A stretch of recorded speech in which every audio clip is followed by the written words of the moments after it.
Crazy Daisy doesn't faze me, but Harry Cherry, very scary. Oh no, oh no, oh no, oh no.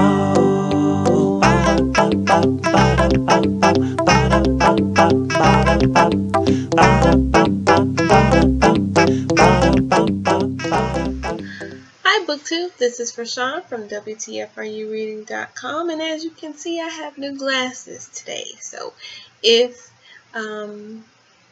you guys are getting any of the glare that's happening right now, I really seriously apologize in advance. What I'm here to talk to you about, however, is my experience with Cramathon 2015. Cramathon 2015, for those of you who don't know, was a wonderful readathon that was hosted by Whitney over at WhittyNovels. I'm going to leave all of her information as well as a link to her channel in the down bar below, so if you're interested in checking out a great reviewer and an awesome booktuber, by all means give her a look over and you'll be glad that you did.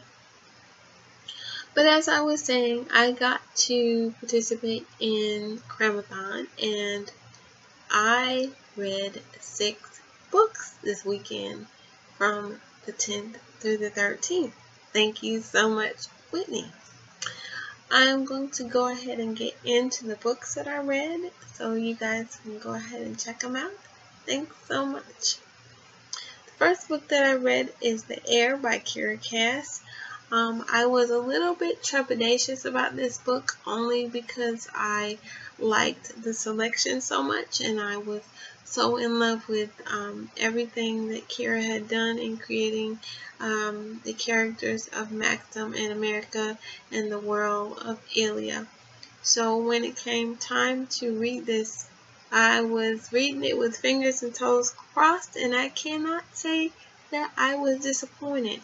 This is a very good book that has to do with this young lady here, who is Eland, who happens to be America and Maxim's firstborn daughter and the heir apparent to the throne. As you can tell, she goes through her own selection, and as a result, a lot of things change as far as her outlook and her place in the world and how she feels about her task as becoming queen and ruling and all of those things. This was an awesome book, and I highly recommend it to anybody who loved the selection. If you have the chance, please take the time to read it on audio like I did. The people voicing the characters are very good, and they add a lot to the experience. On to the next book. Book number 2 was a short story by Sophie Hannah. Sophie Hannah is a British mystery writer who I was introduced to because of this short story. Thank you so much, Edelweiss and Witness Impulse and HarperCollins. This is the story of a lady named Chloe who has a run-in with a man named Tom Rigby, and he does a great kindness to her, and as a result she's very intrigued with the man, so she kind of goes on a hunt of sorts to find him and meet someone who gives her some very scary opinions of him, and as a result it sends her on sort of a wild goose chase to find out the truth of the matter about this man who she is so intrigued with. I highly recommend Sophie Hannah and The Warning, which is coming out in ebook. It's only 96 pages, folks, so if you want a quick shot of thriller and suspense that involves somebody that is just a run-of-the-mill everyday mom, but I wouldn't exactly call this a cozy mystery because There's nothing cozy about it. It's very suspenseful and very scary because it's one of those it could happen to you type things. I would highly recommend Sophie Hannah and The Warning. The next thing that I'm going to talk about is Amanda Hawking's Switched. This was a book that I had on my bookshelf for a long time, and because I've got some other books in the mail that have to do with the same world that this is built in, they prompted me to go ahead and read Switched, and I had to fight with myself to make it through this, not because the book was bad, but because a lot of the book was missing. There was a lot of underdevelopment in this book with main character Wendy, her backstory, what happened to her as the story progresses, the people in the story, her interaction with the people in the story. There was just a lot missing.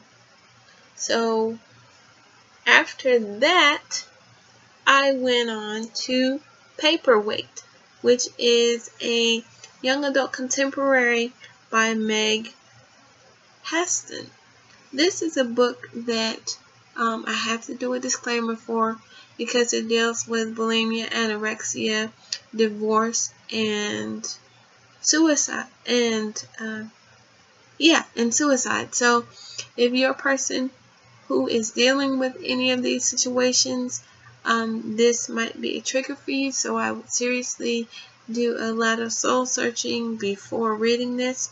This is the story of a 17-year-old girl named Stephanie who is suffering with bulimia and has just lost her brother in a very tragic accident to which she is a witness, and also has lost her mother because her mother decided that she wanted to leave the family to be with someone else. And because of this, she spirals out of control with her eating disorder and has to be forcibly committed to a program to deal with that. This is a very raw book, a very emotional book, and it deals with a lot of hot button issues, but it deals with them in a way that is not patronizing at all, and it's a very profound book, and I thoroughly enjoyed reading it. The next book that I read is A Different Kind of Sane, which is a memoir about Kelly Clinkett's author and her brother and their dealings with, in his case, bipolar disorder, and in her case, a depressive disorder. She was diagnosed with a depressive disorder at a young age as a teenager, and it's not quite clear whether her brother was really diagnosed or not, but later on we come to understand that as an adult, he was diagnosed, but he took his own life in 2004, which made her spin out of control with her depression and kind of put a new perspective on things for her in terms of what her depression meant for her life, what her brother's bipolar disorder meant for his life. It made her reevaluate her family ties and family dynamics with both her parents, her brother, as well as herself and her husband. It also takes you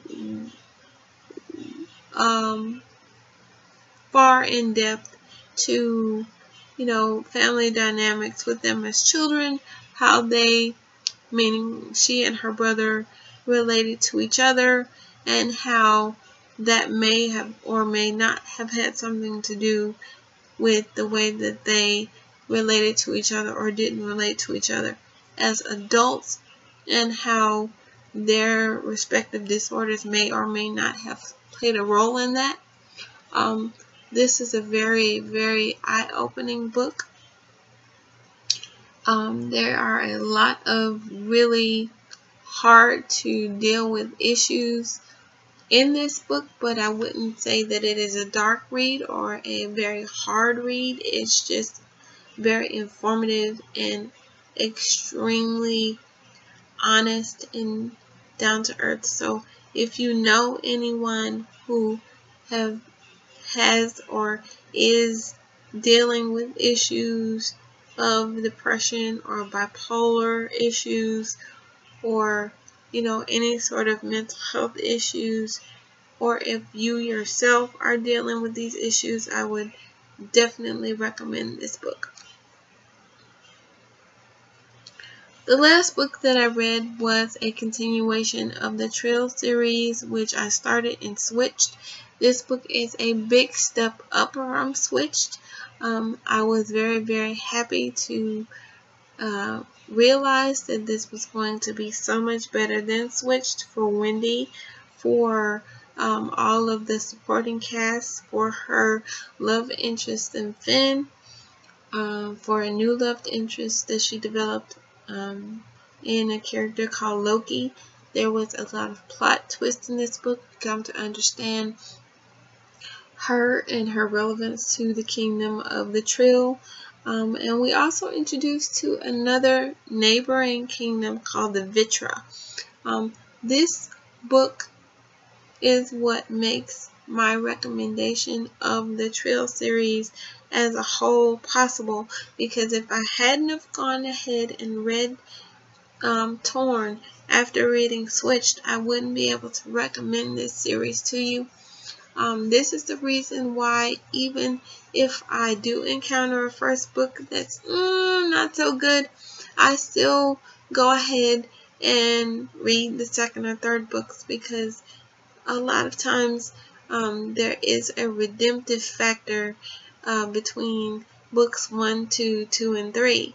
So I do advise people to bear with book 1 if you haven't read the Trill series, and go on to book 2. You'll like it a lot better.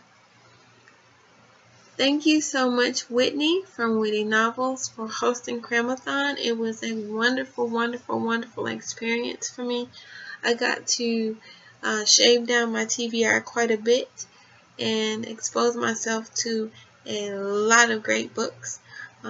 Once again, I'm going to leave all of Whitney's information for her channel down below, as well as Goodreads links to everything that I have talked about in this review, in my Cramathon review. So thank you so much for bearing with me for these 12 minutes, and have a great day. Bye-bye.